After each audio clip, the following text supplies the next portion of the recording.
స్వాగతం. 24 గంటలు కాదు, ఒక్క సెకండ్ లో మీ ముందుకు. చూస్తూనే ఉండండి నిరంతరం వార్త ప్రసారాలు.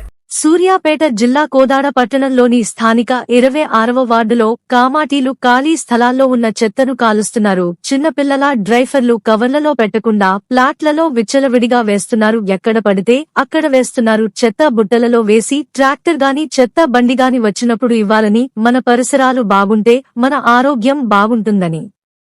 ప్రతి ఒక్కరూ క్లీన్ మున్సిపాలిటీగా కృషి చేయాలని, మున్సిపాలిటీ రూల్స్ పాటించని వారికి మున్సిపాలిటీ ఆఫీసర్ల చేత ఫైన్ కట్టించబడును అని పట్టణ కాంగ్రెస్ నాయకులు బాగ్దాద్ ఒక ప్రకటనలో తెలియజేశారు.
Hadi.